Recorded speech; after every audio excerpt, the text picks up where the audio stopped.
Gentili ospiti, gentili colleghi accademici, a nome del presidente dell'Accademia dei Georgofili, professor Massimo Vincenzini, vi rivolgiamo, il professor Pacciani ed io, il saluto di benvenuto in questa accademia.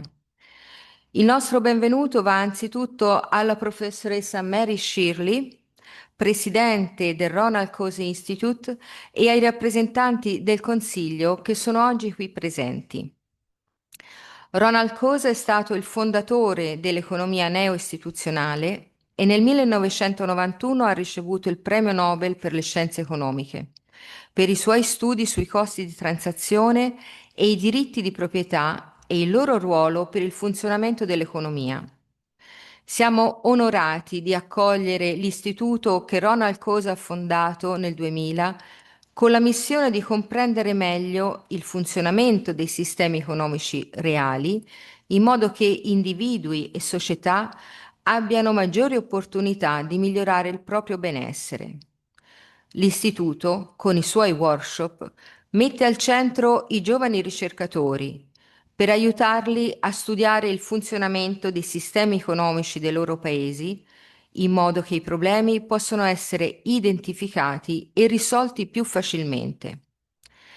Accogliamo quindi con calore voi, giovani ricercatori, che avete partecipato al workshop 2025 e auspichiamo che possiate essere portatori di rinnovamento, progresso e soluzioni pacifiche ai conflitti in ogni paese. A voi anzitutto è rivolta questa conferenza che conclude il workshop, in cui il professor Myerson terrà la lezione dal titolo Local Politics in Nations and Empires, che entrerà negli annali dell'Accademia. È un grande onore accogliere il professor Roger Myerson, che nel 2007 è stato insignito del Premio Nobel per le scienze economiche per i suoi studi pionieristici nel campo della teoria dei giochi e della progettazione dei meccanismi. Le sue ricerche hanno permesso di analizzare come le regole dei giochi economici, cioè le istituzioni, influenzano i comportamenti individuali e collettivi, fornendo solide basi per politiche pubbliche e per la regolamentazione di mercati complessi. Vi accogliamo nell'Accademia dei Georgofili. Georgofili significa coloro che hanno amore per la terra. Questa accademia è stata fondata nel 1753, 23 anni prima della dichiarazione di indipendenza degli Stati Uniti d'America e 36 anni prima della Rivoluzione francese.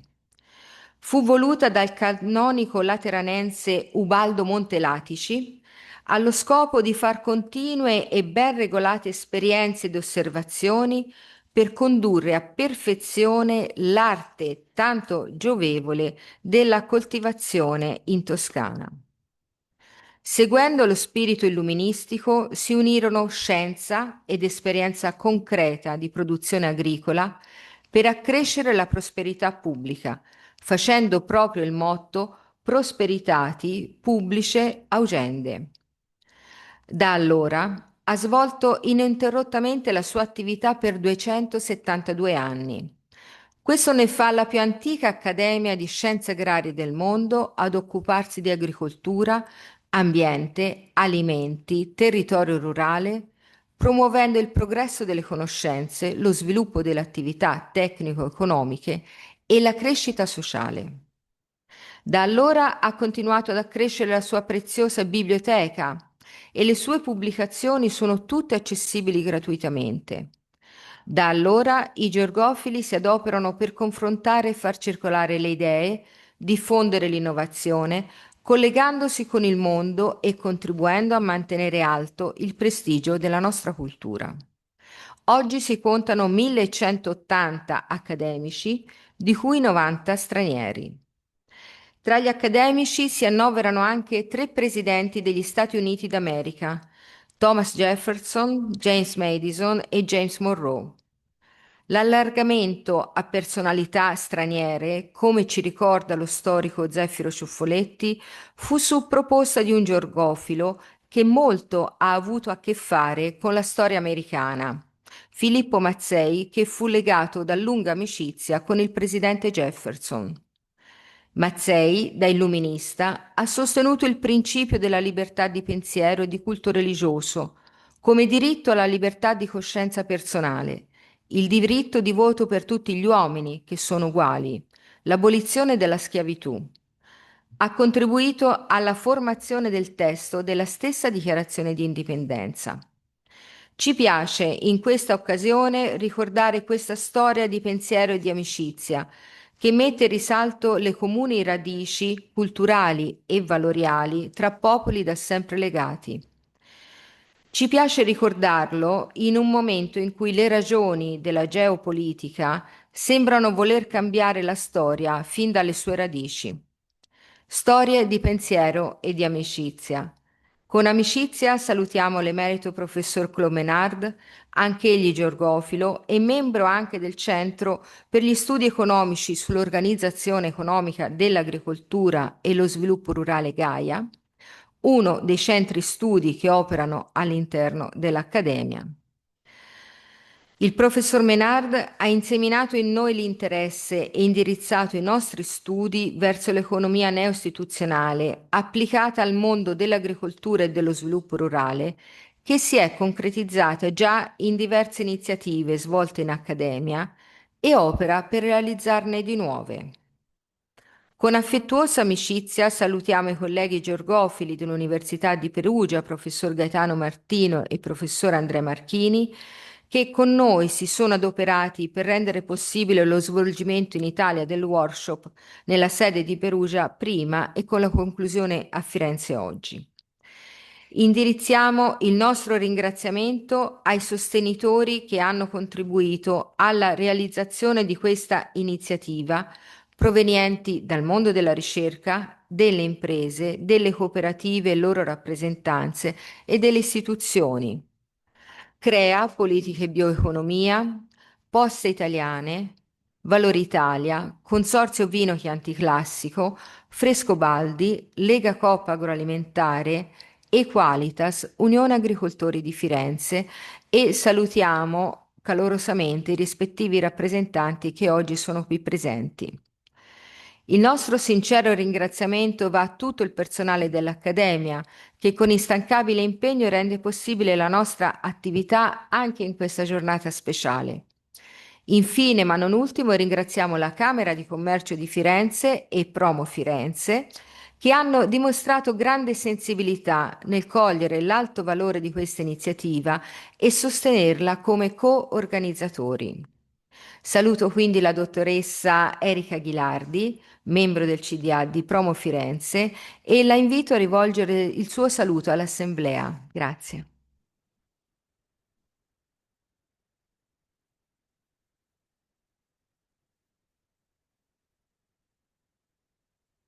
Benissimo, scusate.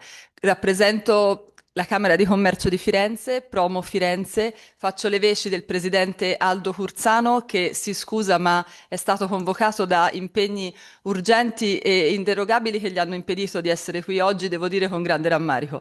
Per parte mia, invece, sono veramente lieta e aggiungo onorata di essere qui oggi, lo considero veramente un bellissimo onore. Io spero che queste parole, vi dico subito che il mio intervento durerà pochissimi secondi, neanche minuti, perché non voglio togliere spazio a questi interessantissimi interventi che invece devono arrivare questa mattina. Però spero che le mie parole vi arrivino non come il solito saluto istituzionale. Sono qui chiaramente per portarvelo, quello istituzionale della Camera di Commercio di Promo Firenze, però mi fa piacere anche di portare a tutti voi e in particolare all'Accademia dei Georgofili, nella persona del presidente Pacciani, della professoressa Toccaceli, il nostro profondo, sincero ringraziamento. Un ringraziamento sincero per averci coinvolto in una collaborazione così, in un evento così importante.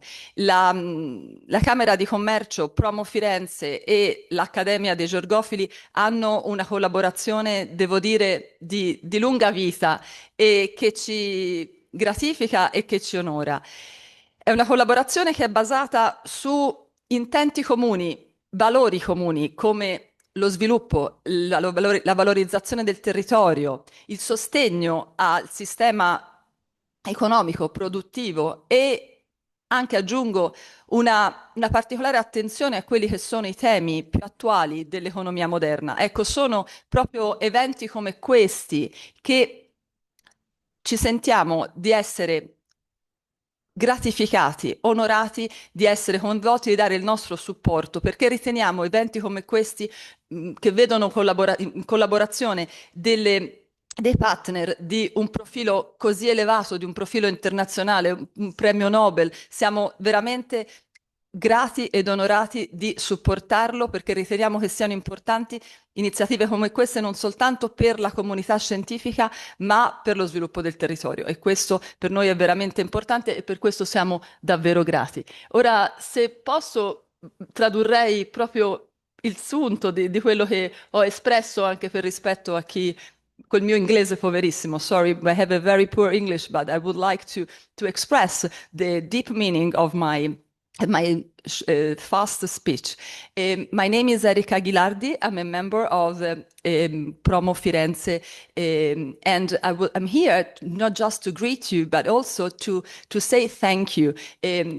Truly, thank you to Accademia dei Georgofili to involve us in this important collaboration. We give a very high value to this event, to this initiative, because we think that these high profile, international profile events are so important for us, not just for the scientific community, but also for the to the announcement and the development of our territory. So truly, deeply thank you to Accademia dei Georgofili, to Professor Pacciani, Professoressa Toccacelli.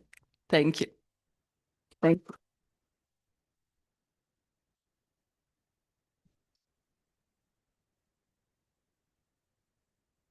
Professor Menard. Thank you. I will be very brief, and my presentation will be in Italian. I don't have an English translation, but my accent in Italian is so poor that I'm sure you will understand what I'm talking about. I will basically introduce the motivation of why we associated three different institutions to organize this event, the workshop, and the invitation today to the Accademia. So here I am. Caro Presidente dell'Accademia dei Georgofili, cari colleghi, cari partecipanti, è un grande onore e un gran piacere per me aver potuto organizzare questo evento scientifico con l'Accademia dei Georgofili in questa magnifica sede e meravigliosa città di Firenze. Mi è venuta l'idea di proporre al Consiglio dell'Istituto Nalcos di organizzare uno di suoi workshop qui a causa dei legami stretti con le tre istituzioni organizzate. In qualità di Georgofilo, in particolare legato al lavoro del Centro sull'Organizzazione Economica dell'Agricoltura, GAIA, presieduto dal professor Pacciatti e diretto dalla dottoressa Toccacelli, coorganizzatori di questo evento, voluto contribuire a ricche riflessioni condotte dall'Accademia per oltre 2 secoli, which is a long time. Il prestigio presenta del professor Myerson, primo Nobel per economia, sottolinea l'importanza che il Ronald Coase Institute attribuisce a questo evento. Inoltre ho avuto rapporti di lavoro regolari con l'Università di Perugia per molti anni e più in particolare con il professor Martino, con il quale ho condotto ricerche in agricoltura pubblicate in riviste internazionali. L'idea di avere un parte sostanziale del nostro laboratorio in questa università era quindi naturale. Infine, come membro fondatore del Ronald Coase Institute, insieme a Ronald Coase, Douglas North, Lee and Alexandra Benham, Mary Shirley, co-presidente della fondazione, e poi altri, convinsi rapidamente il consiglio dell'istituto di organizzare questo workshop in luoghi così prestigiosi. L'Istituto Ronald Coase organizza uno o due workshop ogni anno in varie città prestigiose del mondo: Pechino, Parigi, Chicago, San Paolo. Coinvolgo una dozzina di relatori prestigiosi e 25 giovani partecipanti selezionati con molta cura per la qualità del loro lavoro e il ruolo potenziale che avranno a svolgere. Presto celebreremo l'anniversario di questi workshop tutti in tutto il mondo. Molti ex studenti, alunni dei quali sono presenti, ricoprono posizioni importanti in università prestigiose e nelle amministrazioni pubbliche dei loro paesi. Caro Presidente, cari rappresentanti della città di Firenze e della sua Camera di Commercio, cari tutti, grazie per il vostro sostegno e la vostra presenza a questo evento. Ci è stato magistralmente chiuso del professor Roger Myerson, ci si parlare del ruolo fondamentale dell'autorità locale nella costruzione e nel mantenimento della democrazia. Grazie. Thank you, Prof.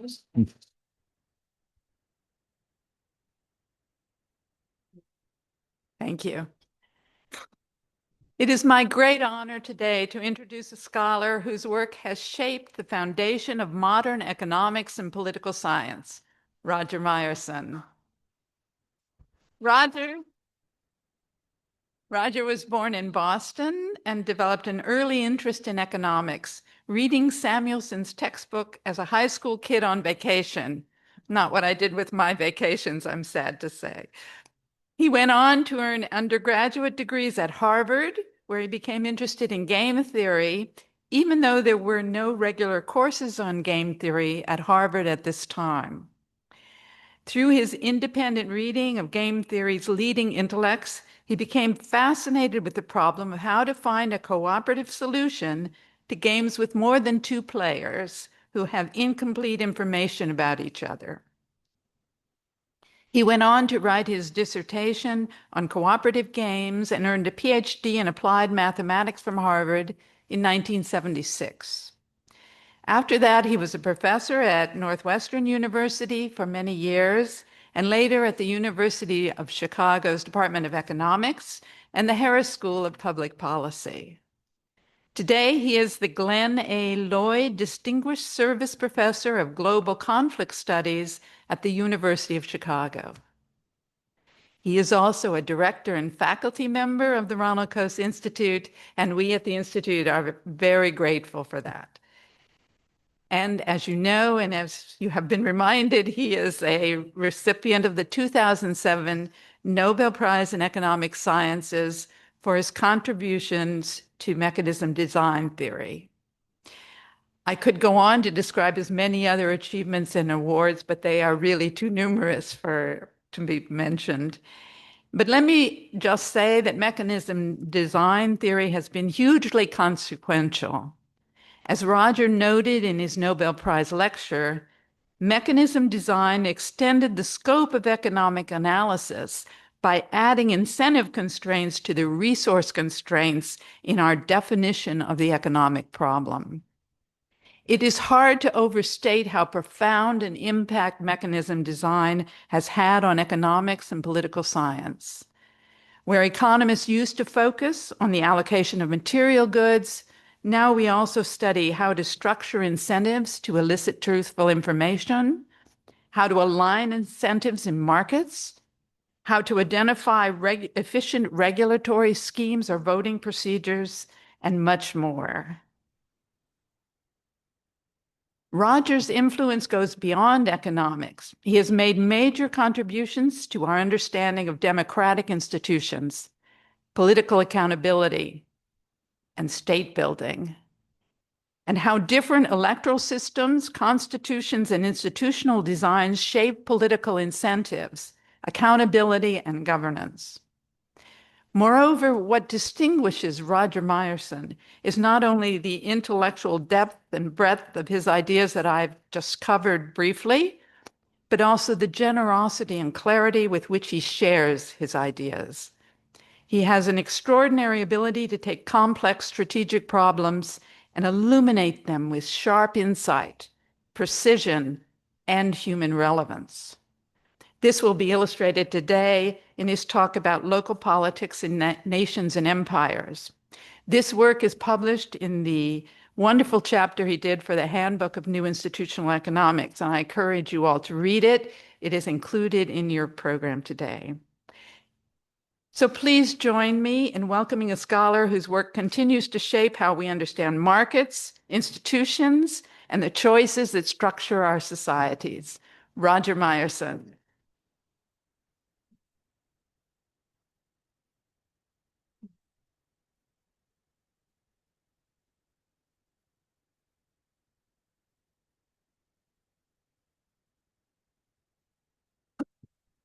Mary, thank you so very much. I'm very grateful to be here. You'll get slides up soon. We're grateful to speak. All of us in the Ronald Coase Institute workshop are grateful to the institutions that have gotten us here. First, the University of Perugia, and now we're grateful to Promo Firenze and the Accademia de Georgofili. It is a great privilege to be here. And let me just say, and everyone in the audience will know, I sincerely mean this, that it is a huge privilege from the Ronald Coase Institute to be given more than 10 minutes to say something fundamental. That doesn't happen often in life. Okay, I want to talk about local politics and nations and empires. That is the theme, looking at how do we understand regimes throughout history, and the most prominent in history being the great empires and nations of the world. This is, as we discussed, based on my chapter for the Handbook of the New Institutional Economics. This has been a great book, and it is very humbling to be talking with the editors right behind me. Let me just say, it's in the second edition. I knew it's too late for any of our papers to get into the Bible, but we discovered that they were going to have a second edition, and new chapters could be included. I wanted to write one and was delighted to be invited to do so. To get to our point, there was an excellent chapter on federalism by Barry Weingast that's from the first edition, but that was, as far as I can tell, the only chapter in a considerable thick handbook that dealt with subnational government and local politics. And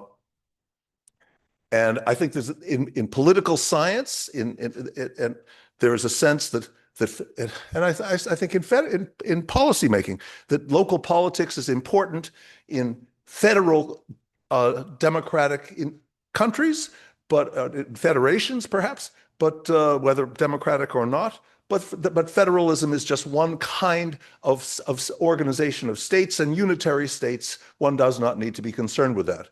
And my thesis, that is very misleading, wrong. Scientists who want to understand the world of politics should recognize that in all regimes, their local politics is vital. And the bottom line of my thesis today will be that if you want to study and understand a regime at any time in history, a good question is not just about how are its kings chosen, but also how do the people who are making policy at the center interact with those out in the communities who are ultimately responsible for keeping order, for promoting local investment, and so on. So, see if this works. Good. Oops, nope, but we don't want to skip too forward. Yes. So that's my thesis. Subnational politics is not just for federal democracies. Look, local politics has been a vital part of human life since long before states existed. We humans are social mammals. Our kin, the chimpanzees and bonobos and gorillas live in collections with leadership. Sometimes they have less egalitarian societies than early human societies, but our states are like chimpanzees, highly inegalitarian in their organization typically. But humans, I want to argue, and I've argued in another paper on recent in Human Nature, that perhaps even the central, I've suggested that, without evidence, of course, because it's long ago, that when we first branched off from our chimpanzee near kin in biological sense, that from the very beginning of bipedal humans' life, we were a society. We lived in small bands where property rights of we were animals characterized. We may have been characterized perhaps for 4 to 7 million years, certainly for hundreds of thousands of years, as social mammals with a strong sense of property rights. We understand that individuals will not invest in improving local resources. And here I speak to the Academy de Georgofili with its emphasis on promoting economic growth. That economic growth and we in the Ronald Coase Institute understand that to promote economic growth, property rights must be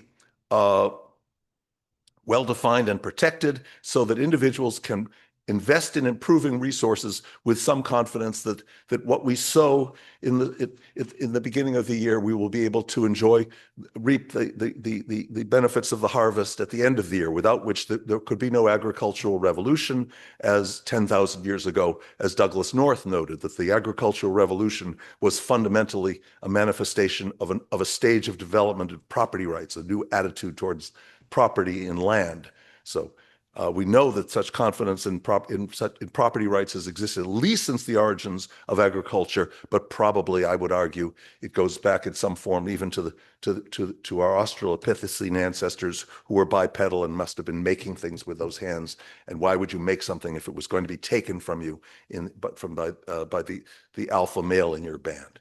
A communal consensus over property rights can be maintained only with some accepted local leadership, generally accepted local leadership that can provide for adjudication of disputes. That surely has been part of human life as long as there have been humans. Leadership, I should note, is based on general acceptance in an equilibrium of a coordination game. If you are in a band of animals, of humans living together anywhere in the world, if everybody thinks that the leaders of the band who would adjudicate disputes are one or two particular individuals, but you think it's someone else, you will get in trouble and you will not be able to live with your neighbors. So everybody, I think we are good at reaching consensus as to who are the leaders of our local community. This is intrinsic to human life. But my point is, this is a game theoretically with multiple equilibria. Coordination games like this have multiple equilibria and can depend, as Thomas Schelling taught us, on focal factors from culture, history, or the environment. And I want to particularly say, when I say culture, I'm thinking there's a cultural tradition that some particular family is the dominant or preeminent family in the community, and that's why you get recognized as a leader, as the current head of that family. That you inherited from your father or mother. History, such as you have a history of good public service that has made you revered as a leader of the community. That would be another form of local politics. Or the environment, and in particular in the environment that I'm thinking of is our community is part of a kingdom, and a message has come on a certified piece of paper from the palace that the king has appointed a certain individual to be the local leader of our community, and now everyone in our society believes that is the leader. And if any one person who dissents from that and tries to act as if someone else's words were important in adjudicating disputes over property rights, that person would just get into struggles and fights. Okay, so Let me introduce the territorial state. Throughout human history, in the long years, we've had territorially extensive states, as far as we know, for about 5,000 years, since the first dynasty in ancient Egypt. But long before that, and outside of states, any community's ability to protect its members and their property is necessarily limited by the possibility of raiding by people from elsewhere. Raiding has been an essential part of non-state human life, but states, wider states, have established themselves by offering regional protection against intercommunal raids. The first thing that a state does is suppress intercommunal raids. It is no longer acceptable for a group of young men to go out in the dead of night, wander overnight to a village some dozens of kilometers away and murder the people there and take all their goods. We don't do that anymore within states, and that's a good thing for sure. So the states offer regional protection against intercommunal raids, but they also tax the surplus from the regional piece, and that's the advantage that's how the state finances itself. Any state needs agents who can project force and implement state policies with some coherent consistency throughout an extensive regime, and that is the fundamental problem of the state.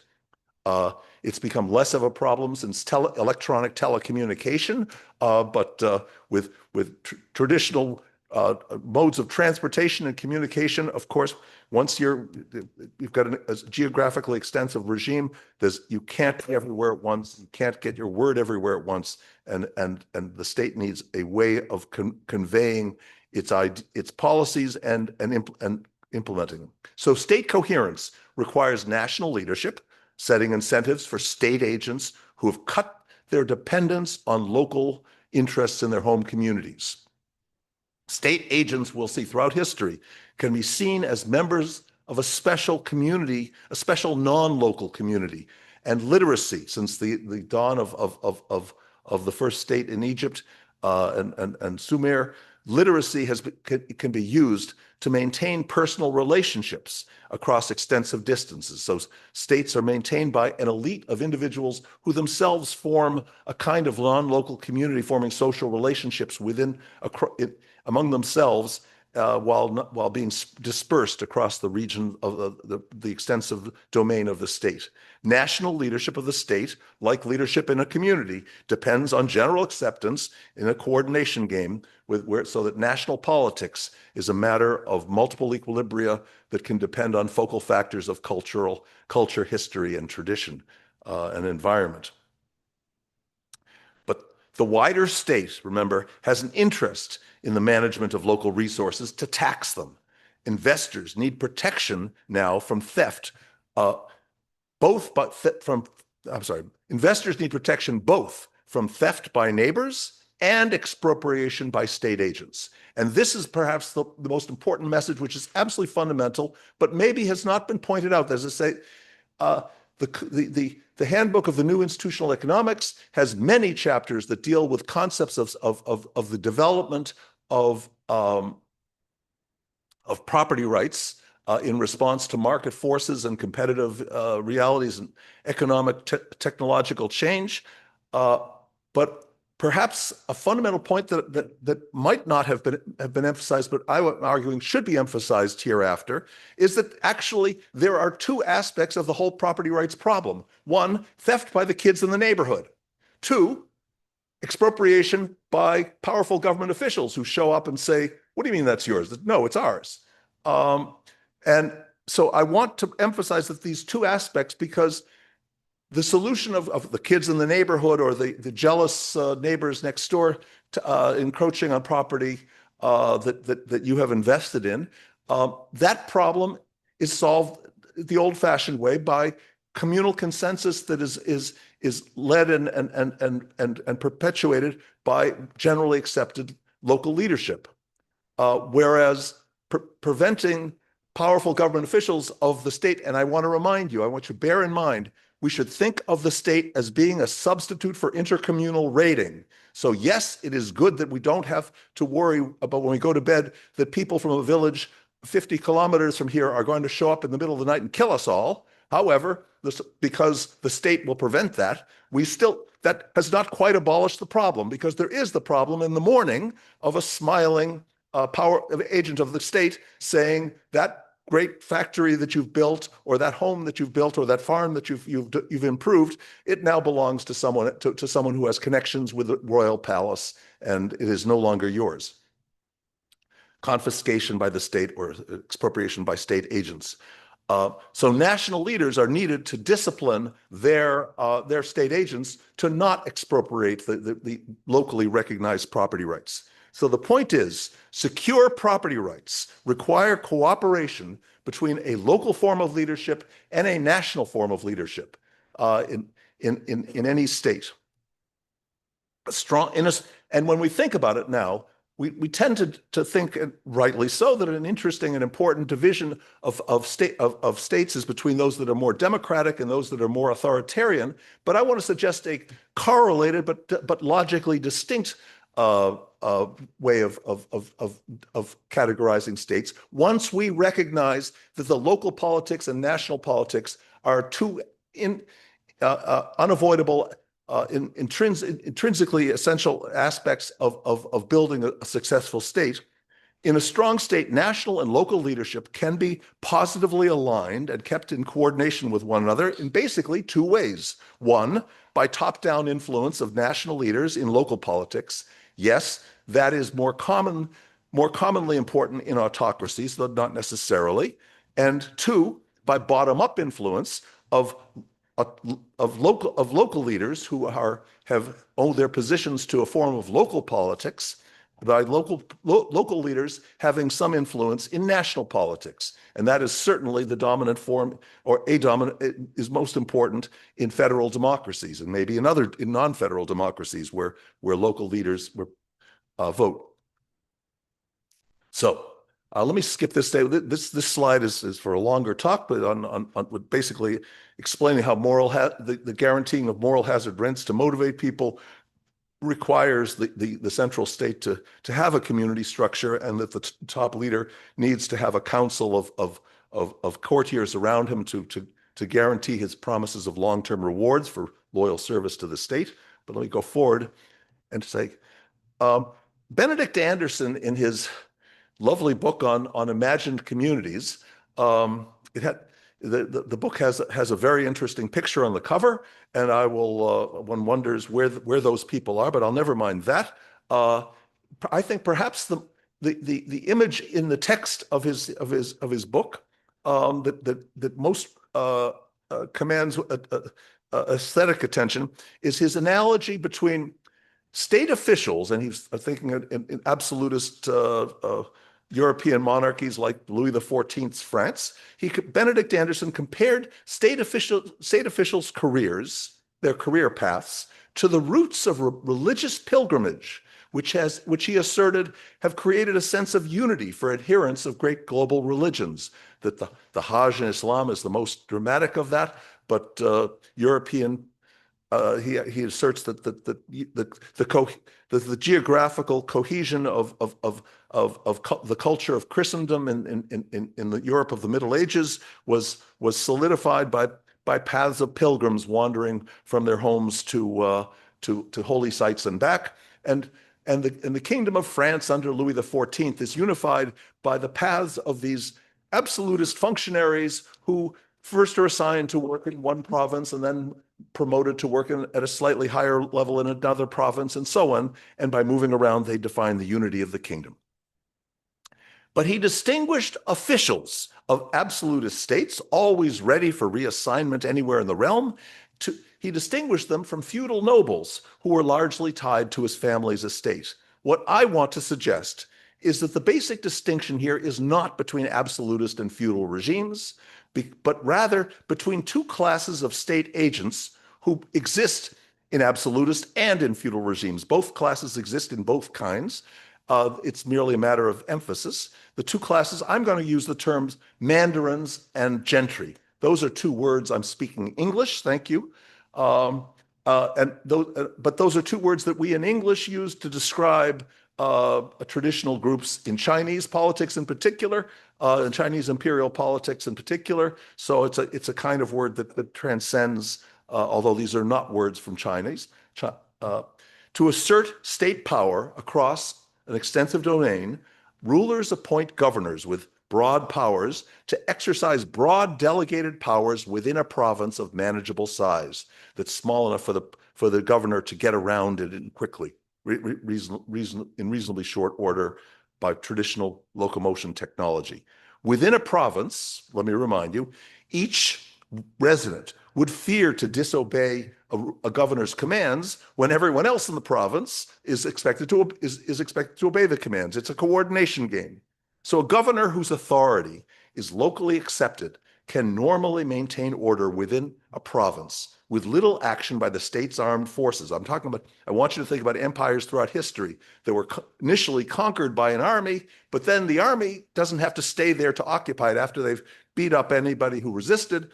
You send in a governor, everyone is obeying the governor. The governor can, if I disobey, the governor can point to you and say, go get him, and you grab me and punish me for disobedience, and therefore I don't disobey him. And that same is for all of us, because we each expect that the others could be ordered to punish us for our disobedience. So the governor can rule the province without the army anymore. It can go away once everyone is focused on the assumption that this governor is an authoritative leader with a power of command. But if people got used to obeying a governor and forgot the source of his authority, he could effectively become an independent ruler. And that's why, to maintain the unity of a realm, it has been common practice in empires throughout history for national leaders to transfer their governors regularly from one province to another. You make them want to do it by promoting them to a bigger province, perhaps, but you move the governor every 2 or 3 years is a common tenure in regimes across time and history of time and space. These cross-country transfers define the circuitous routes of itinerant mandarins' careers that Anderson saw as maintaining the unity of the realm. Let me pause for a moment, say where I'm going. I think it's useful perhaps to bear in mind that the state is to the traditional communities that existed before as the multicellular organism is to the one-celled critters life that existed maybe 1 billion years before multicellular life on Earth. And if we wanted to study multicellular life, such as ourselves, I think there's a general consensus that even though most critters do not look like little worms, the little worm is a good start. And some of the worms, they get these funny appendages that grow out, but still it's basically the biologist understands the basic structure is the worm. I think, what is the worm for our state? And in the next slide, I will show you my picture of the worm. Okay, so with that, now you're in anticipation of the next slide. The wealth of now back to investments and the themes that are beloved by the members of the Ronald Coase Institute. The wealth of a province depends on people making economic investments there that yield profits only over a long time horizon. But regular movements of Mandarin administrators imply that they cannot take a long-term perspective on the development of any one province.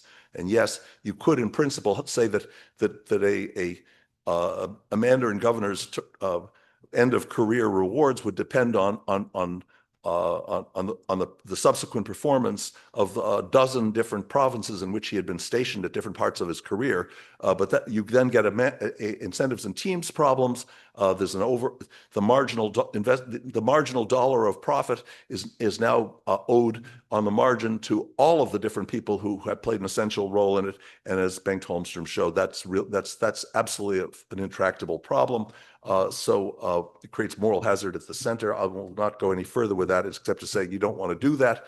So what do we do?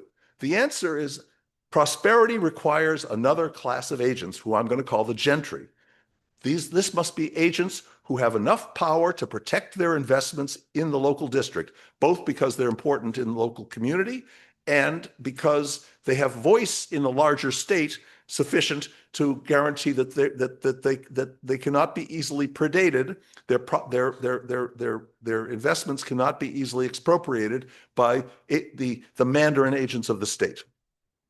So you must have gentry who have enough power to protect their investments within the local district, but where they maintain a long-term presence. They are not moving around. They are not like the mandarins who must be moved regularly, and yet they still must have some voice in the larger state. A new state must establish local orders in communities throughout its domain.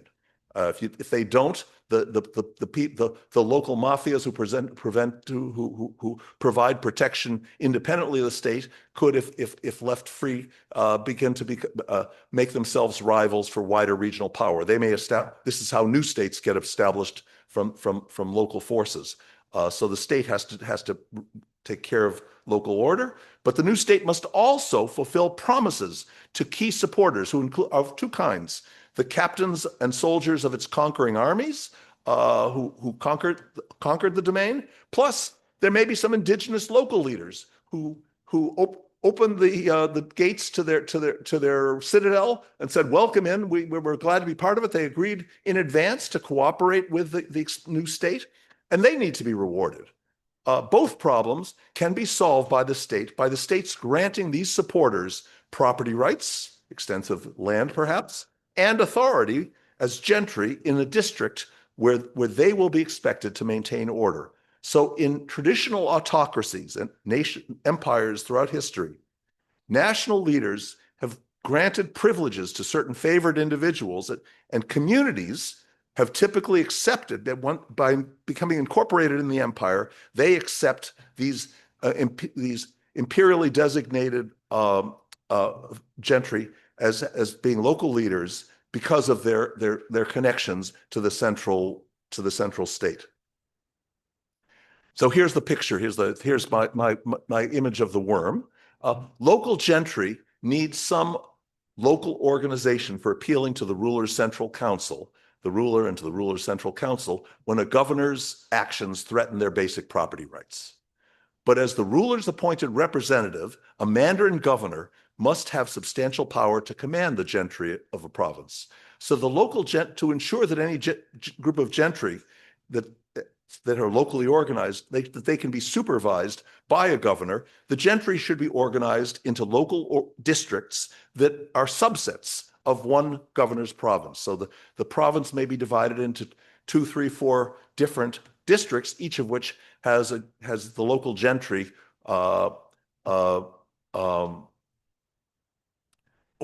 regularly meeting to share common interests, the management of their domains, plus to jointly work together in appealing to the center when they don't like the bad behavior of the governor or other state agents.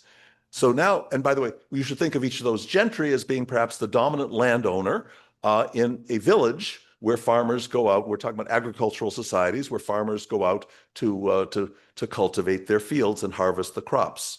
So now that the structure there's a ruler who may be surrounded at the center by a central council of high officials, including the captains of the army that maintain the regime. Then there are itinerant Mandarin governors in each of the various provinces into which the regime, the empire, is subdivided. And then each province is further subdivided into a district where the local gentry who don't go to the capital very often, they just go once perhaps in their life to be certified as a member of the gentry by the king. But the gentry meet regularly with each other in a locality that has a district seat, and the district that it is a subdivision of the Mandarin's province. Let me tell you, and this unfortunately is a reference that's not in the book, but in the handbook.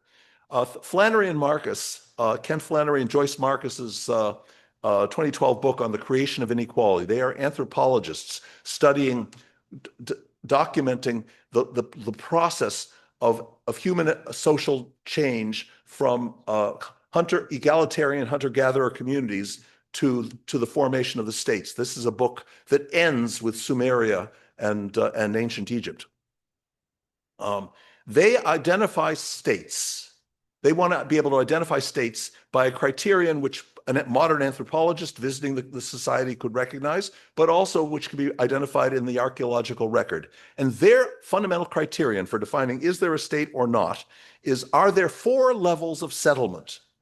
And the lowest level, number 4, are the villages where a small number of farming families live together and then walk out to nearby fields where they work every day. There's presumably, then the next level up, I'm going to call district towns. These are the places where the gentry, who are the dominant landowners in each one of those villages, where they get together to discuss their local common interest, and also for sending those messages. See the dotted line going back up to the ruler and his court. There they can gather to be of sufficient weight to be worth listening to in the capital city. Then there are provincial cities, which are characterized by, this is where one of those itinerant Mandarin governors has residence, and where they're typically they may also have a role in regional markets, for broader regional trade under the supervision of the governor of the province. And then finally, there's one city that's bigger than any of those provincial capitals. That's the capital city where the ruler lives, and the important lords and the grandees and courtiers live around him, and people who want to be close to the seat of power need pace. Perhaps some of the gentry have apartments also where they live a small part of the year when they visit the capital in order to maintain their influence.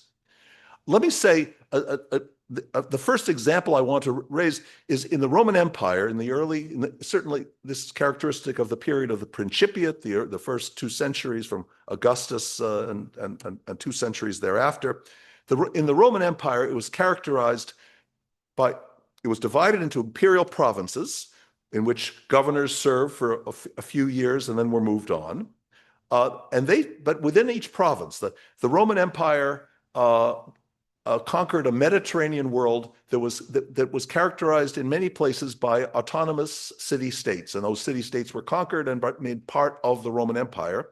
And where there were not city-states, where there were tribes that did not have the same kind of city organization, the Romans encouraged those local tribes to pick a particular place of settlement and make it a permanent place of residence, and to appoint a city council, to create an oligarchic city council.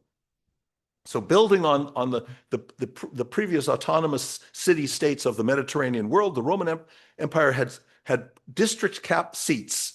There were these towns that each of which had a recognized council of the curia of Decurions, the city council, and that city council under the Roman rule had primary responsibility for maintaining order and raising the taxes owed to the empire from their community, and also not just from the town, but from the agricultural, the rural areas around the town.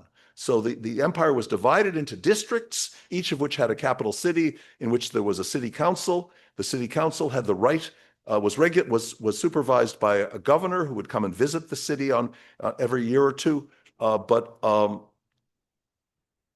the city also had the right, as in by the dotted line, to send letters to the emperor, and to if they felt there was malfeasance by the governor, the city council had the right to launch a lawsuit. I should say, one of the things that the Romans did that made their empire uniquely innovative in human history is that as they conquered ethnically different areas, such as where Celts lived or Hebrews lived or whatever, they gave the city councilors were all given Roman citizenship. So they were integrated into Roman society through the institutions of citizenship, which meant in those days that they had some legal rights to appeal, to launch lawsuits that would be respected. And that gives you the dotted line from the gentry of the district. The gentry in this case are the local councilors in the town that's the principal seat of a district. As one example, let me at least mention briefly that I think the Spanish Empire in America, if you want to study an empire and understand how it works, there's nothing more challenging than the Spanish Empire by its extent the distance from and how long it took messages to get from the capital in Madrid to the distant provinces. There's no empire that with great durability that has done so over greater distances. One of the things we should understand about the Spanish Empire in America is that the conquistadors who came in, yes, they won battles against indigenous communities, and some of which, like in Mexico and Peru, were already well organized for imperial warfare. But the conquistadors, after winning their battles, would in every area, every district they conquered, they would establish a town, and members of the expedition would form the first town council, the cabildo, which then became essentially a self-perpetuating body as old members named new ones with the provincial governor's approval. The town was an organization of local gentry. These are the Creoles they are of Spanish ancestry, but they are resident in America after the initial conquest, and they have primary responsibility for maintaining local order and property rights for its members, and its members include some of the largest landowners of haciendas in the district around the town. The town's militia would be the primary force for containing any uprising of the indigenous conquered peoples, while greater imperial forces could always be called from afar because the town is embedded the town's cabildo has voice in the larger empire. Towns were supervised by an appointed provincial governor, the provincial governor being typically someone with a military career with military experience who had later, I think, more legal experience after the Bourbon reforms. But the towns were supervised by an appointed provincial governor whose province may include several different towns, each with their own district. But we should think of the governor as being one of these Mandarin functionaries, typically from Spain, and if not from elsewhere in the empire, not local.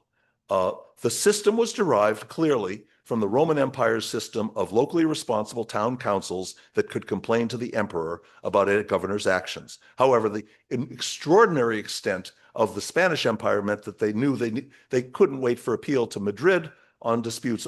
So there were regional courts, the audiencias, which are administrative courts that would cover a wide region, several provinces, and so towns of the Spanish Empire could appeal their disputes not only to Madrid, but more locally to the audiencia, the administrative court of a wide region, as well as to the King's Council, as I say, in Spain. These regional audiencias, of course, were key institutions for maintaining imperial control across the great distances of Spain's American empire. Members of the audiencia are jurists.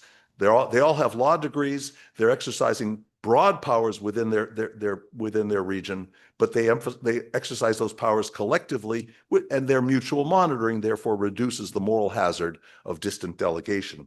But there's one more thing to say about this. Let me quote. I'm in Florence, Firenze. Let me please quote Machiavelli in Il Principe.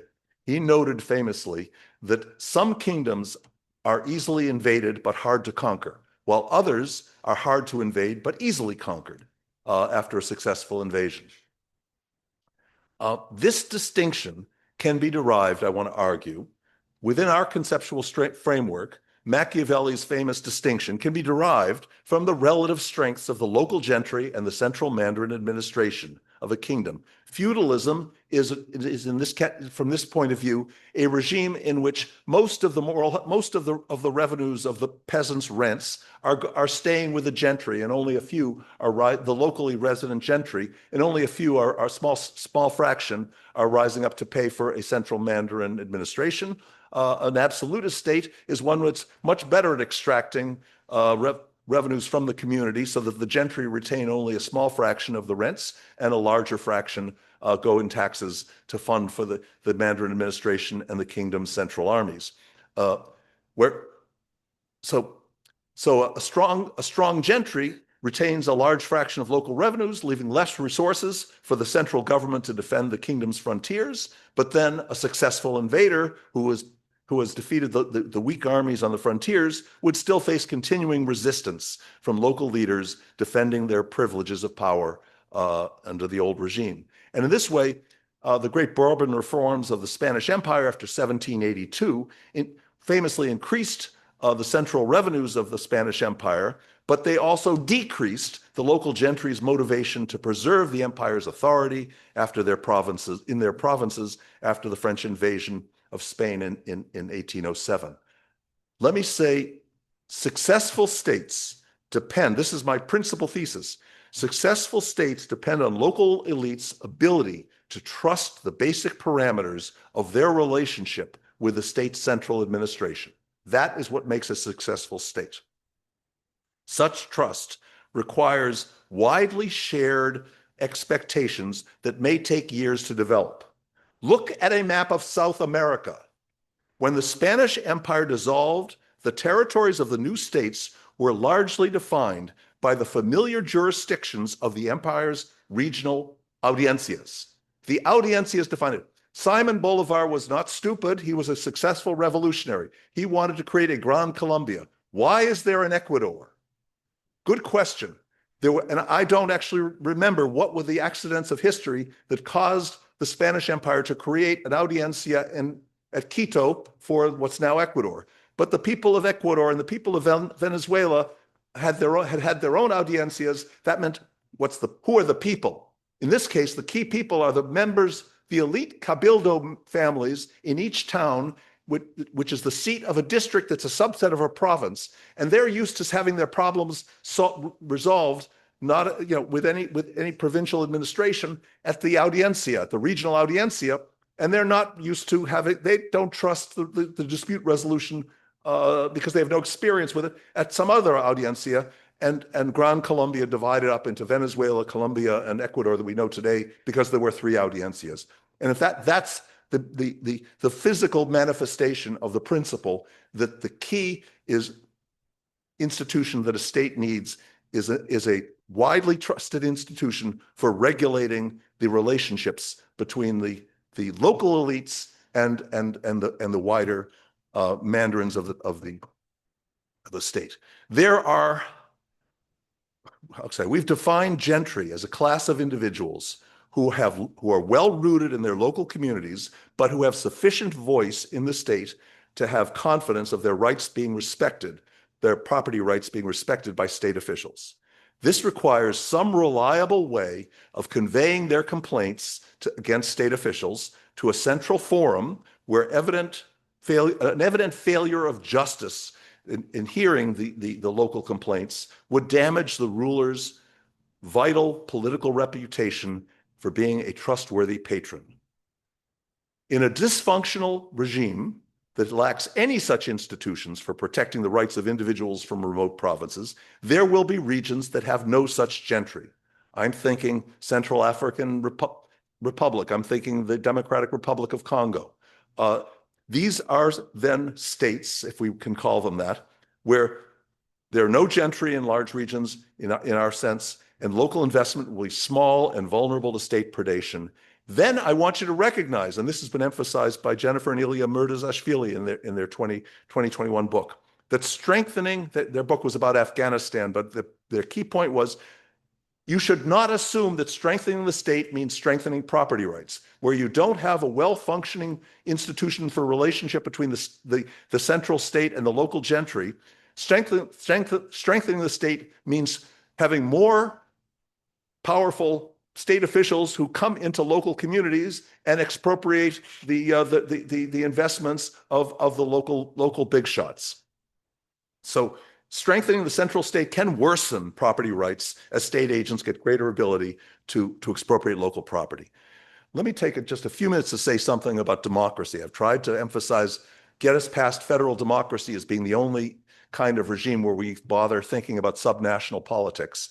But democratic institutions, obviously, that give political voice and protected rights to all citizens would mean that what I've been calling gentry become all the resident citizens of the region, and the word gentry as an exclusive class could become obsolete from our discourse. Let me see.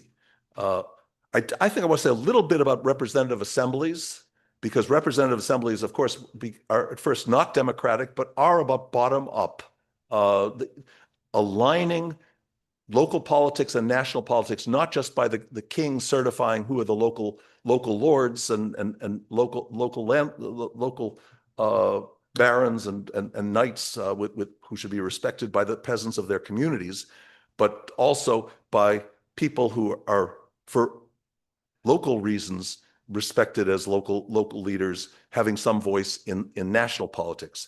National leaders, of course, are generally averse to developing new institutions that would make themselves more dependent on bottom-up approval from representatives of local elites. But when such representative assemblies were introduced, they made local elites more willing to trust and support national leaders, and the net result was strengthening the state. I simply want to mention the English Parliament, which is not the first parliament. The parliaments begin in the Reconquista in Spain, and there are other institutions of local representation that have existed in history. But in Europe around in the 13th century, we find an innovative form of bottom-up coordination in the state that seems not to have existed in other parts of the world before this. The English Parliament developed after 1265 as an institution where the ruler could seek local elite support for new tax revenue after publicly hearing their complaints about abuses of power by the ruler's agents. That's what went on in the local parliaments. The king calls these representatives together to authorize a new tax, but before they authorize the tax, they complain about various cases, and people representatives from different localities complain about various expropriations and abuses of power that the king's governor, they're called sheriffs in England, governors and military commanders had committed in recent years. The early parliaments in England gathered representatives from town councils and from rural gentry, the rural gentry coming together in the county seat and electing representatives to go to Parliament, but the town council sending their own representatives. And these are the people who had basic responsibility for local order and tax collection.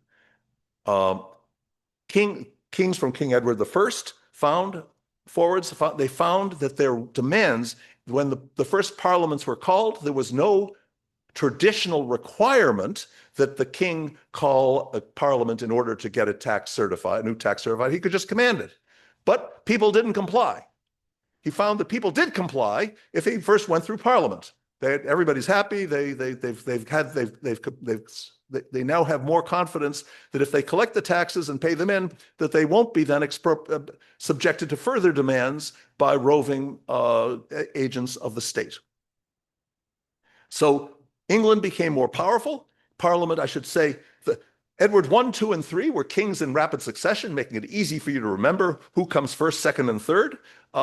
Edward II, the son of Edward I, was overthrown by a palace coup that was certified by Parliament. So already the new Parliament has made it easier to overthrow a king. So that's a bad thing for kings. But Edward III, having been brought to the throne with good relations with Parliament, gets lots of taxes passed and starts conquering France. And never before in history had the English been conquering France. France, by the way, is bigger than England, if you hadn't noticed. And France had several times conquered England, invaded England, but never had a purely English king invaded France before Edward III. And why? I think Parliament has a lot to do with it. So the state was stronger, even if the king had to worry about something. Let's see. Let me make one remark. Around 1600, there were many kingdoms throughout Europe that had parliaments, and I note on this slide, I'll just skip over that because in Spain, for example, the traditional Roman system of a town controlling its hinterland, being the responsible for governance of the district around it, the towns were represented in parliament. In Poland, for example, the towns were not represented in the parliament, only the rural gentry. But in England, there were separate representation of towns that just were small geographic entities with an exception from the general county-wide justice of the peace system. And there was another representation in parliament by the organization of the rural gentry called together by the sheriff to send their representative in. The point I want to make is having only in England and in Netherlands, among the countries of Europe, do we find towns that were, one, represented in the National Assembly, but two, did not control the agricultural land around the town. For local leaders in a town that does not control a wider region, the main source of local wealth is the town's reputation as a good place to do business.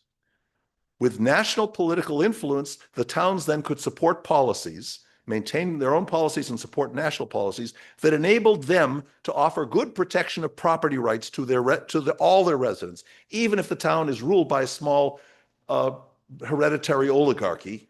They want their town to be known as a good place for people to come and do business. Otherwise, it's just a little spot of land that's priced at the local price per hectare of farmland.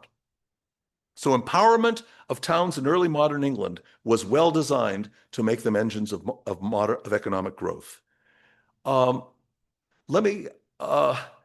skip this slide. I just have to say that obviously democratic extension of property rights gives more people confidence in the state's legal protection, and therefore,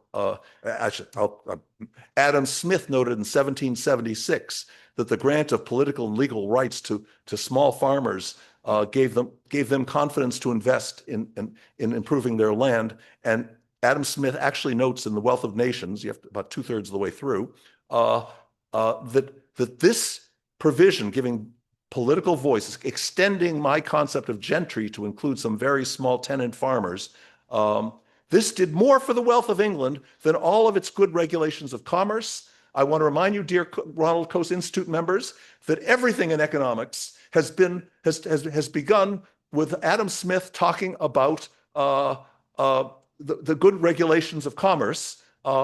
And here is his observation that giving political rights to more people, that gives them more confidence in their ability to invest in improving property, was more important for improving the welfare, the public welfare and prosperity. And the only question then is, why did it take so long? And the answer is because once you're a part of an elite gentry, you don't really want those privileges to be extended more broadly, and you would be upset if the king did anything to extend property rights, to extend such political rights. Let me conclude with lessons for international development assistance today. Some have assumed, when they think about the blessings of democracy and trying to encourage other parts of the world to improve the life for their people by developing institutions of democracy, it has been assumed that national elections are enough for successful democracy, with local authorities then accountable only through appointment by the elected national leader. But representative institute, but it is also observed sometimes that it takes time for democracy to really become well established, and something is needed. What's the magical thing that's happening over time? Well, you can make some guesses, but let me make a different guess. The places where democracy has existed for the longest time are places where it developed first from representative assembly institutions that were initially not about mass voting, but about guaranteeing that local aristocratic elites, if you like, local gentry elites, would have some voice in national politics, could collectively influence and constrain the king of their country. So I want to, in particular, to draw a stark contrast. From this perspective, you should see how the American Revolution and the French Revolution were complete opposites. The American Revolution, from the beginning, think 1775, before the Declaration of Independence, it was not about independence for the Americas, and it was certainly not about extending the franchise to more people. It was about guaranteeing that existing provincial institutions could preserve their provincial institutions that were dependent on autonomous local politics, that they should preserve a certain amount of limited local authority within the empire. And the colonists were afraid that their provincial institutions of local politics were going to lose power and become integrated into a central unitary state regulated from London. So the American Revolution was fought for provincial rights, but as de Tocqueville observed, a French observer coming around 1830 to tour America, and then thinking back to the French Revolution, these are de Tocqueville words, was fought against royalty and provincial institutions. The regional parliaments, which were the traditional check on the king and were institutions of regional autonomy. The French Revolution was initially fought to get rid of those, and since the institutions of local authority were aristocratic, they were ultimately abolished, and instead a centralized state was created. So the French Revolution was fought to centralize, and the American Revolution was fought to guarantee a certain decentralization. Political decentralization, I've argued, can strengthen a state, a democratic state. Local accountability, when we have a democratic local politics, local accountability can provide better incentives for our locally elected mayors and our locally elected governors to work hard to provide for local public investments that make for a prosperous community. They have better incentives than appointed governors whose primary concern is how they look to the national leadership in the capital. Decentralization gives local leaders a stake to defend the state, and people are more willing to fight for a state when their local community leaders have a positive role in it. If you live in a community where nobody, even the most important and respected leaders of your community, have no particular voice or role in the national state, why would you volunteer to fight for it? Why? The reason to volunteer to fight for it is, one, you're hoping to live through the war to defend the state, and you're expecting you'll probably come home to your community. A local leader who's going to be here, a governor who asks you to work, is going to be moved somewhere else, a mandarin, itinerant governor. But a locally elected leader who's based in local politics is going to reward you when you come back, and maybe by successful service to our state, you may distinguish yourself and yourself become a candidate for local leader in your community, which certainly characterizes the incentives for people in the American Revolution. People who were not of the leadership class hoped that by serving in George Washington's Continental Army to be able to come home and be community leaders. And finally, autonomous local governments reduce barriers to entry into national politics, as successful local leaders can prove their qualifications to become competitive candidates for higher office. So national democracy is more competitive when, in the good sense in which economists analyze competitive markets, when there's also autonomous local governments that are locally elected and that exercise autonomous responsibilities. But international aid has often been a force for centralization of power in poor countries, as aid becomes a resource that national leaders can regulate and allocate that enables them to exercise power without local support. The resources come from the foreign aid agencies. And also, centralization of authority seems convenient to foreign donors. We like having a legitimately elected national leader who can check off the little boxes and say we're allowed to do whatever good things we're going to do that are going to help people to have less disease and more education or whatever good things we tell ourselves we're doing for these people. We like having a national leader who can do that, so we urge them to. Let me close by a particularly poignant failure of international assistance in support of a hoped-for democratic regime in Afghanistan, the long intervention in the United States with allied support from Italy and from countries of Europe as well, that I wish our president would more thankfully acknowledge today. The last president of Afghanistan, of course, Ashraf Ghani, was an acknowledged international expert, and I read his book in 2008 on fixing failed states, but his state failed, didn't it? Ghani and his co-author Claire Lockhart argued, I think cogently, persuasively, that state building should aim to establish an effective government that is accountable to its citizens. Good words. But they did not ask whether democratic accountability could be effective when all authority was centralized under one elected leader with no provision for local responsibilities to be exercised by local authorities who are locally accountable. Let me just finally read the final sentences of my chapter. Please, in the language of the American Revolution, we the people of the Constitution, in the language of the American Revolution, the people notoriously did not include all the persons of America. It certainly did not include enslaved African Americans, and it also probably is not including the women who had no right to vote. The people who formed the fundamental basis for the new nation were understood to be the enfranchised inhabitants, not everybody, but a substantial fraction of the population, the enfranchised inhabitants acting together in their local communities. If this understanding of what the people means in the founding documents of the United States, if this understanding had been applied in Afghanistan before 2021, interveners for democratic state building might have had more appreciation for the autonomous authority of traditional village institutions, the village shuras that were just ignored by the state builders, the authority of traditional village institutions, instead of trying to establish a centralized state without any role for locally accountable local leadership. Thank you for the privilege of speaking.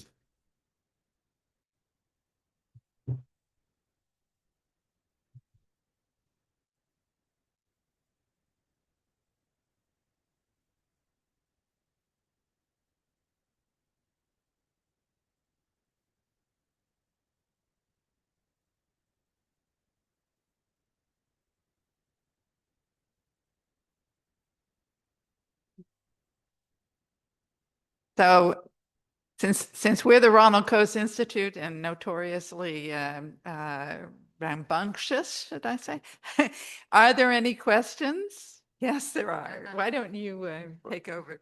I must call on leave first. Will you move? Please, sir.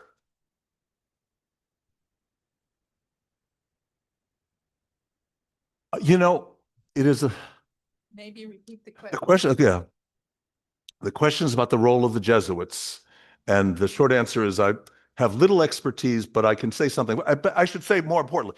Wait, my description of the Spanish Empire said nothing about the priests who are a very important role, who play a very important role. And one of the things that priests did in the Spanish Empire was they were resident in the indigenous Native American communities, which were, of course, not enfranchised in the cabildos. So they're economically and legal and in property rights, they're under the Creole Spanish ancestry elite, that local gentry elite that are in the town councils, the cabildos.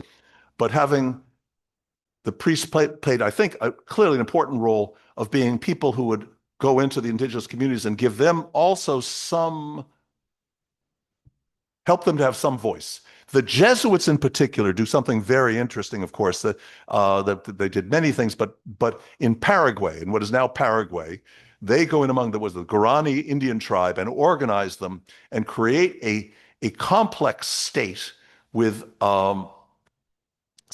people developing specialized skills in industry, and helping the Guarani to live in settled towns. I don't know the details of it, but I know that they create what looks like a state, and then sometime in the mid-18th century, for reasons that I recall nothing about, kings of Spain decided the Jesuits were more trouble than they were worth in the empire, and had a general proclamation that the Jesuit order could no longer operate in Spanish territory, including Paraguay.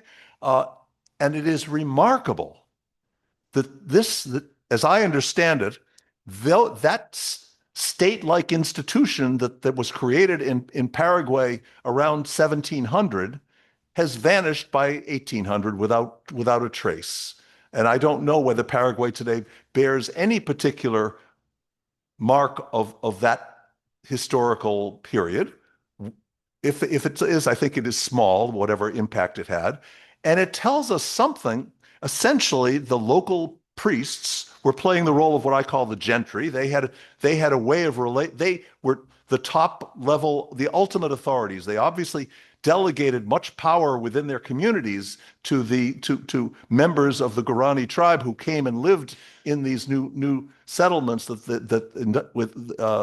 the Jesuits presided over. But the Jesuits seem to have reserved to foreign-born members of the Jesuit order, that is outsiders, I'm sure mostly coming from Spain, and when the right to play the role of the gentry who are at the top of adjudicating disputes and in communicating to higher authority. And when they were pulled out, the whole thing left nothing to first order approximation. If people know more about Paraguay and want to correct me on some important details of that, I'm sure I said something that's a slight distortion, but I think that's remarkable. Question, yeah, Gary, please. Hello, Gary. Hold on. I think it would be nice if you guys would identify yourself because there are people here who don't know. Gary Libcap, University of California.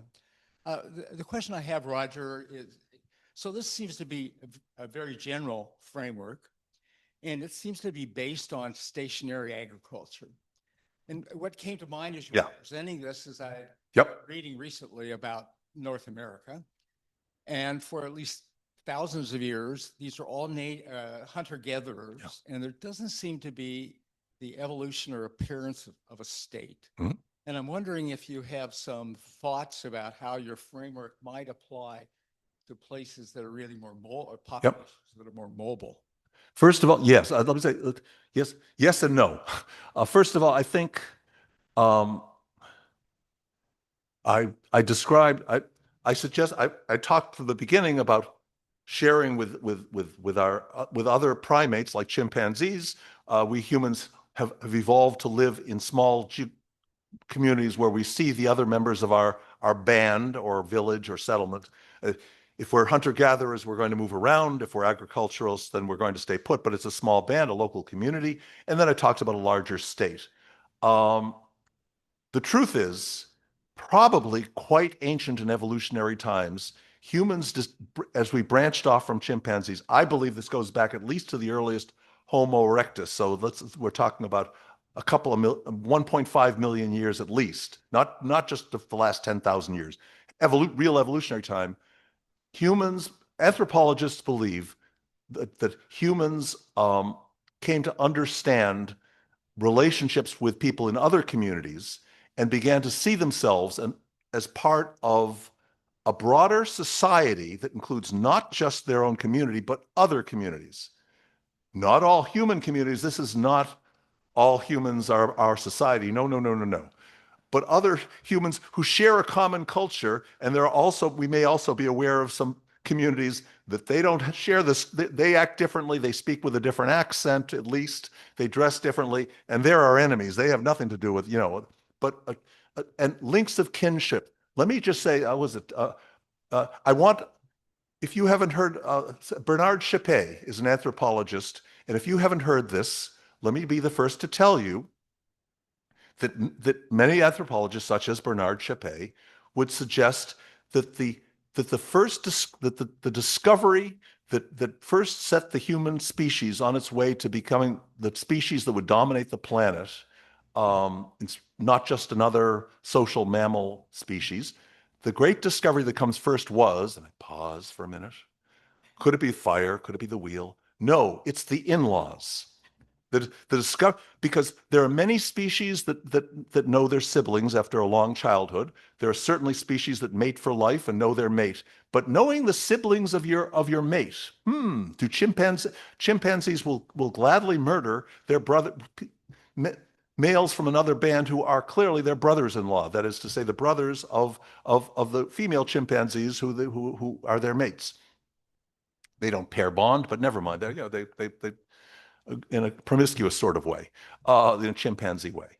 So the discovery, in particular, the discovery of your brother, of the man's discovery of his wife's brother as being a male who, like any other male, can impregnate most of the females in this valley and therefore is a sexual competitor, and who is not from your community, that is another male who has understands a genetic interest in your children and therefore can be trusted to take care of your children, maybe, if you can't. That understanding is not common in any species other than humans, but is probably quite ancient. And these villages and bands are tied together by networks of kinship. So I think we should want to know much more about the stylized facts of the general patterns. I've described here a pattern of states, of how states are governed, which not only covers different states of Europe, but I should emphasize that Flannery and Marcus's book is the best source I have found in English for the origins of the state in Mexico and Peru. The book does not just end with Sumer, it also ends with the Aztecs and the Incas, who themselves are, and those are, of course, agricultural. The rise of what we should call a state in Mexico and Peru, which is independent of the rise of states in the old world, where we are now. The rise of that state was clearly based on agriculture. Again, but I think we as social scientists should want to understand much more. And I'm not at this point in a position to say what are understood to be the broad patterns that, and I believe there are broad patterns that characterize how societies that have not yet developed substantial inequality,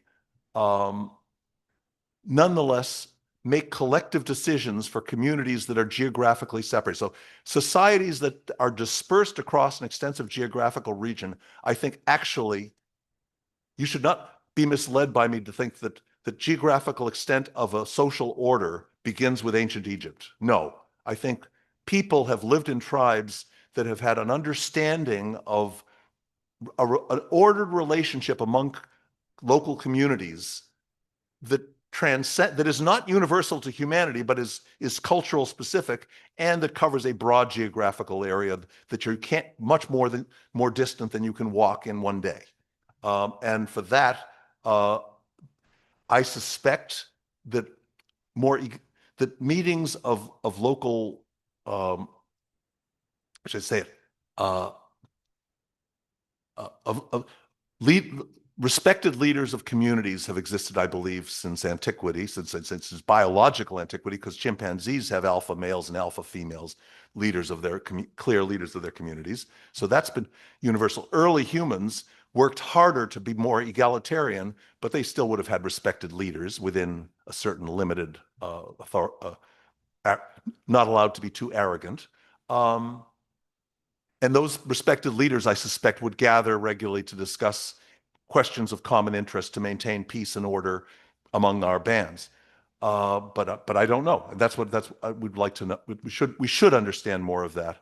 Let me say, on Flannery and Marcus's title being Creation of Inequality, lots of social scientists, are concerned about inequality in society. The state, we are not aware, I'm not aware of any states that do not involve an elite, and that is much better treated, that enjoys much better privileges of consumption and life and social life than the great mass of people. And you can understand that the work of establishing an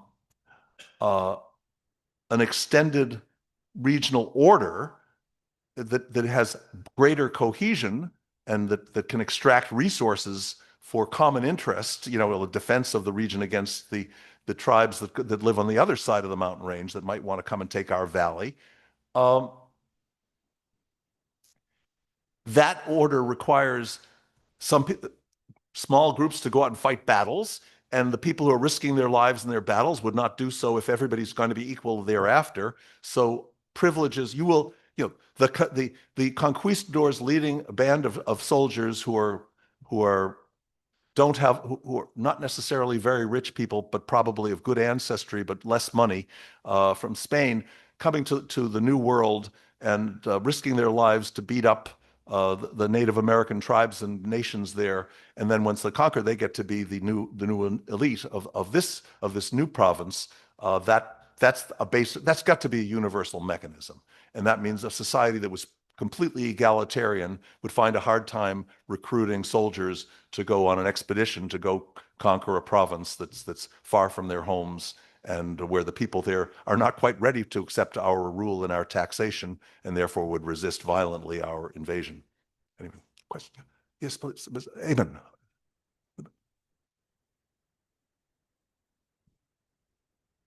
Thank you, Roger. Yeah, Eamon Alawi, PhD student at Oxford. And the question I wanted to ask is, one, of course, you talked about this idea that local elites can act as, obviously, we look at English history, they act as a check on the power of the king. Yes.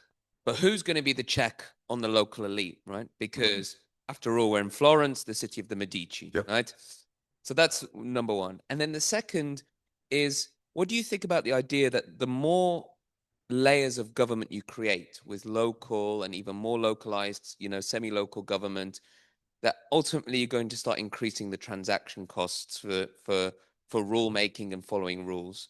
For example, anyone who lives in modern Britain today who might want to buy a house, sell a house, God forbid, build a house, will know that the amount of layers of government and agreement that is required is basically going to slow down any form of progress. So also, how does local politics, what are the negatives of local politics is kind of what I'm hoping to ask.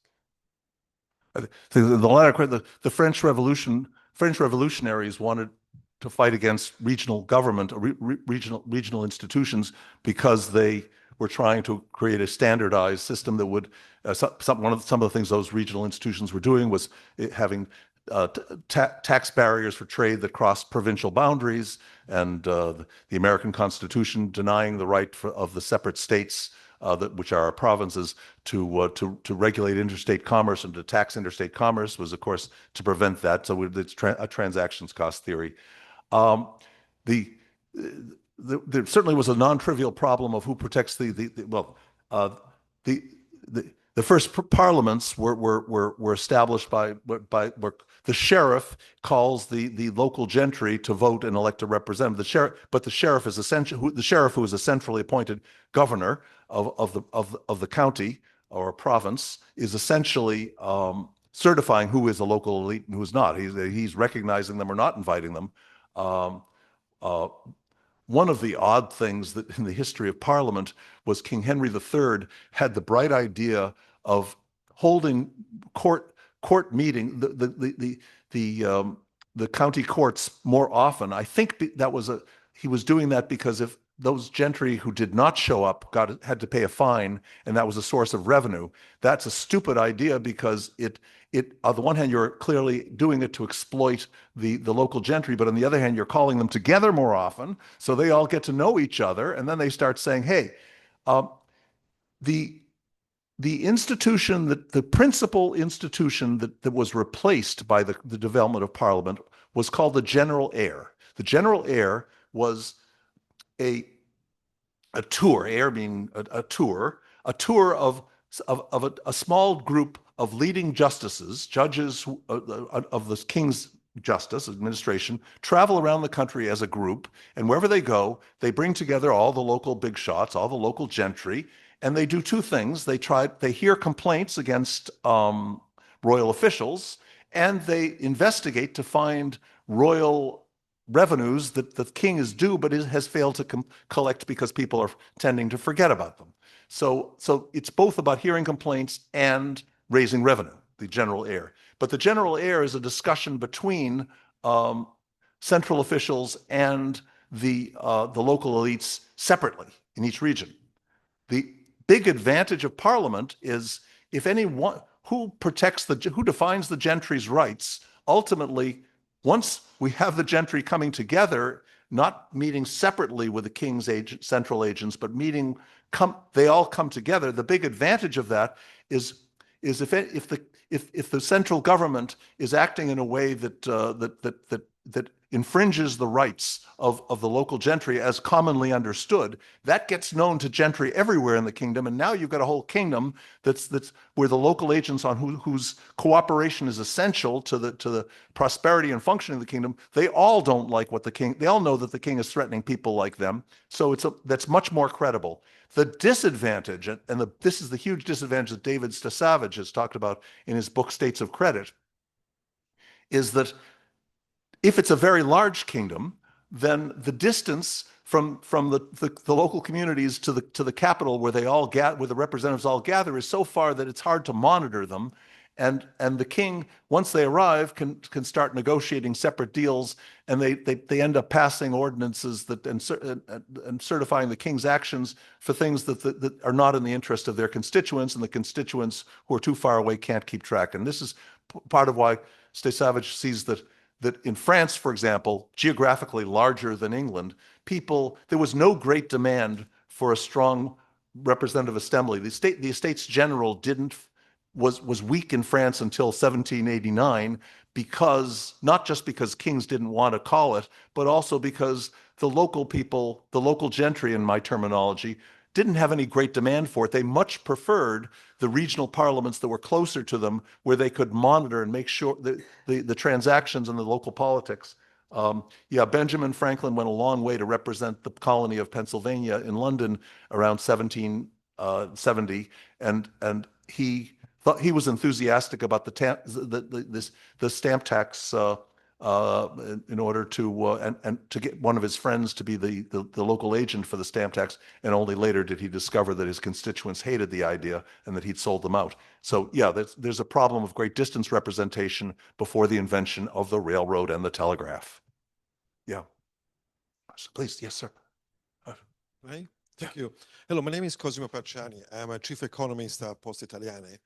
And first of all, I would like to thank you because it's been a great opportunity for us also to be supportive of this initiative. Poste Italiane, I was very, very impressed by your paper and the presentation today, because pretty much what Poste Italiane was created for 160 years ago by the Italian, the Savoia Kingdom, Yes. to create a network of military and infrastructure for communication, and mostly to collect savings as well. Yeah. It's the most important part, maybe, of the job we have done for 160 years. But I don't want to talk about that. I would like to talk about a bit about the future. It was very interesting to hear how we move from bonobo with property rights to an era in which I think we see in front of us a very strong alteration of the infrastructure you so brilliantly described.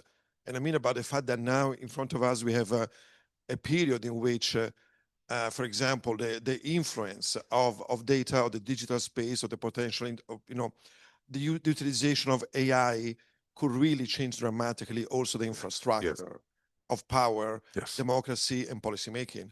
And I would like to make reference to what elements. One is an element of trust, because I really like in your paper and in your writings the idea that there is always a mechanism of communication between the periphery, the local, and the national or the empire of the capital city, which has to be independent. It looks like a whistleblowing process somehow, in which I'm always able to communicate to the top level, whatever doesn't work at different levels. Could be the army, could be the questore, could be the mandarin, etc. And this is changing because it was based, this trust was based in confidentiality, was based on secrecy, was based on tools that will pretty much were separating the complaint from the individual was doing it. Nowadays, we're moving a period in which data, information, decision, whatever, is going to be somehow exposed, is becoming very visible to some players and not to others.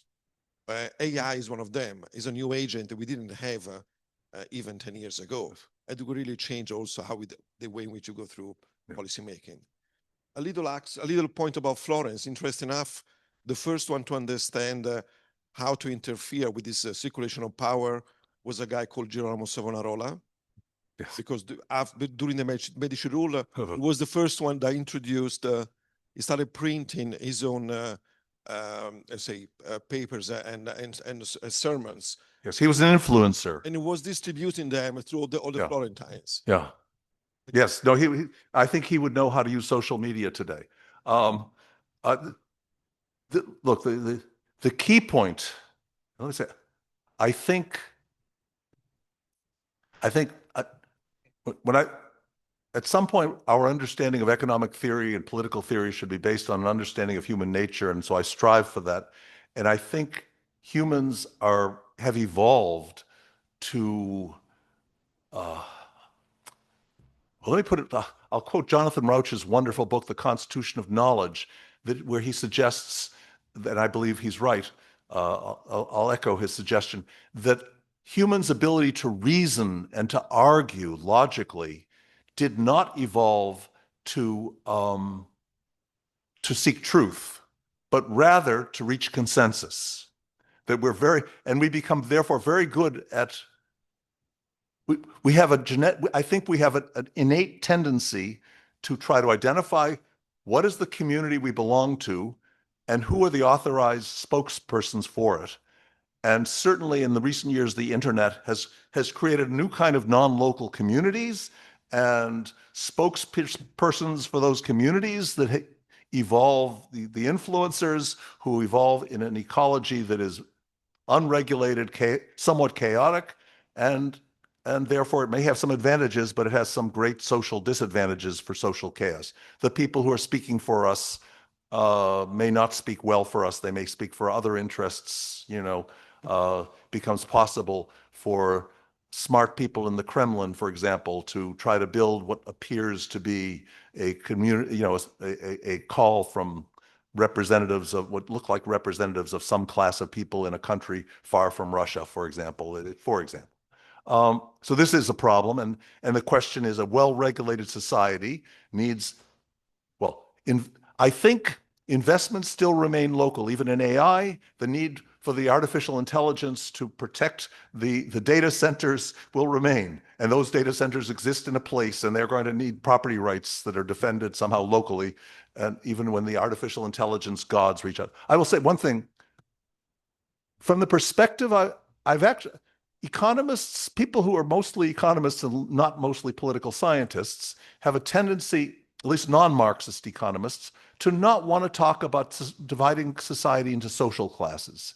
But implicit in my remarks was a division of humanity into two social classes, and I would describe them as the people who are primarily concerned, whose careers are mainly in managing resources that are physically near themselves.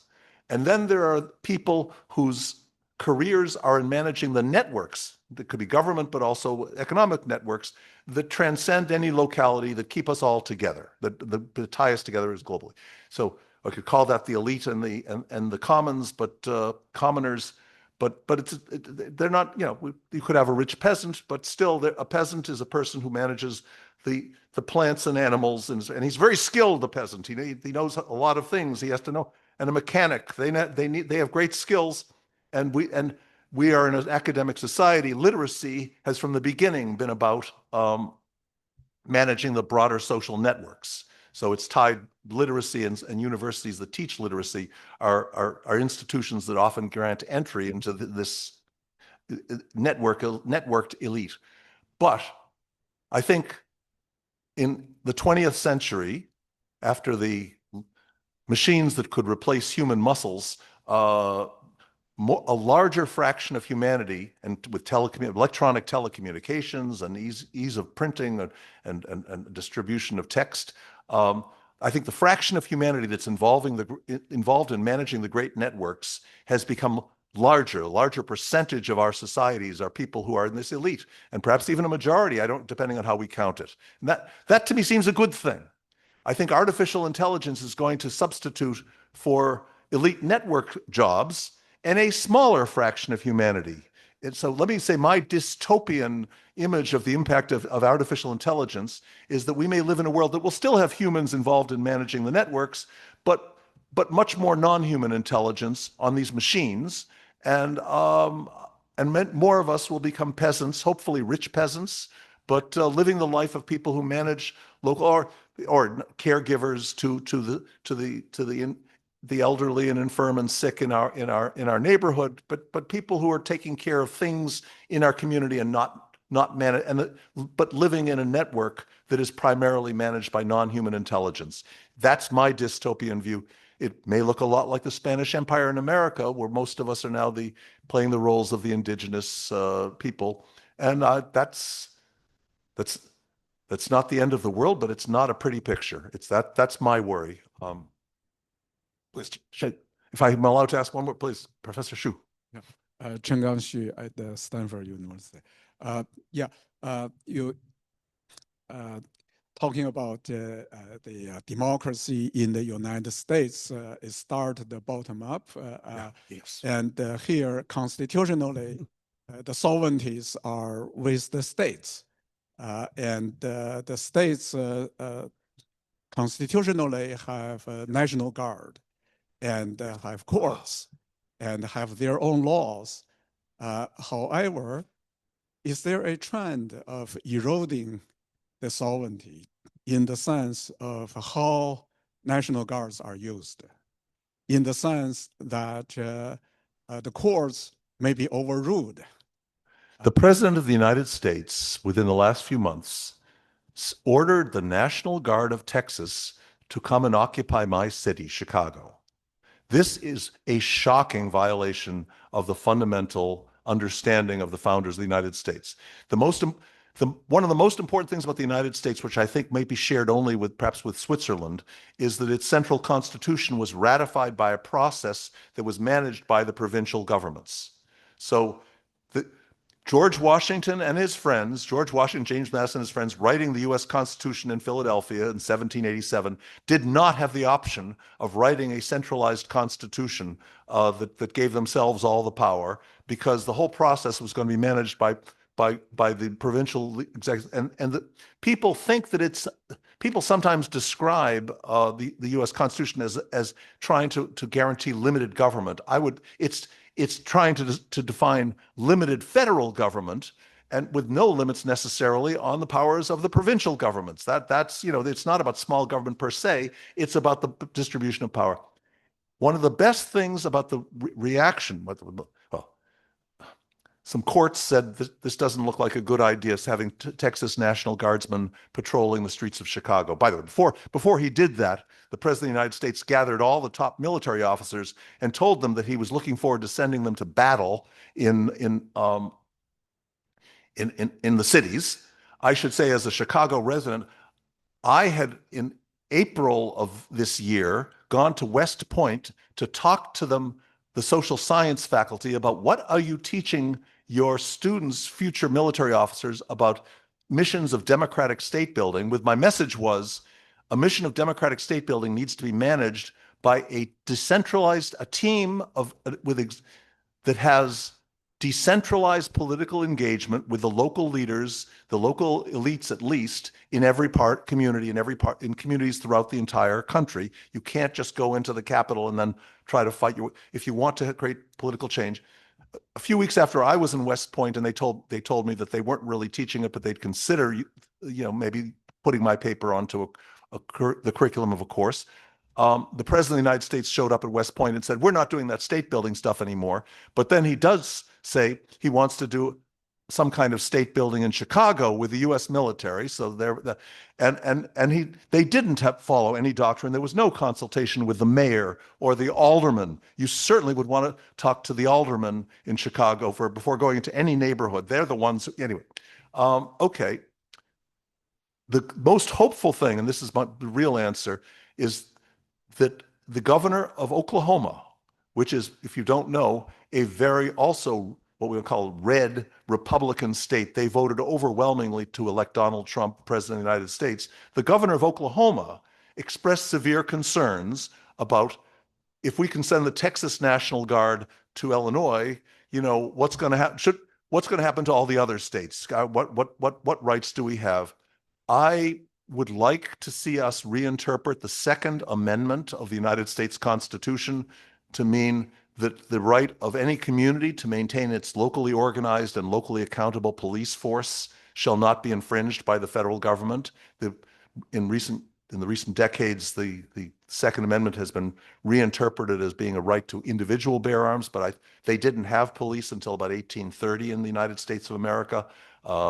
But the idea that every community should have, that the President of the United States cannot replace the Chicago Police Department, which, although we sometimes have trouble with it, we citizens of Chicago sometimes have trouble with our police, at least they are locally accountable to a locally elected mayor. And I think that is essential to our rights. And I was delighted that at least the governor of Oklahoma, if not the governor of Texas, recognized that if you could break this precedent in Illinois, then you could break it anywhere, and that we have sufficient vested interests. Let me say one other thing. The thing about federalism is that once its institutions are established, you have people, privileged and powerful people in each part of the country, whose particular personal positions of power depend on the devolution of power to this federal system. And now an attempt to violate in one place becomes a threat to it everywhere. it would be very easy for China, the People's Republic of China, to absorb Taiwan if only they could say, we'll write into some document that Taiwan enjoys some rights that look very much like its current rights. The problem is, if those rights only exist for Taiwan and not for every province of China, then when they violate it as was in, you know the story of you know better than I the story of Hong Kong's special rights. Nobody in the rest of the country cares, and a stable federal system requires that not special regional rights for just one region, but acknowledge regional rights to all, and then we need a bright line so that we know when those rights are being crossed, and then we can have some hope that excessive centralization can be avoided. And my argument is that in the long run, this strengthens the state. This does not weaken the state. It makes a stronger state. Thank you. I think we're time.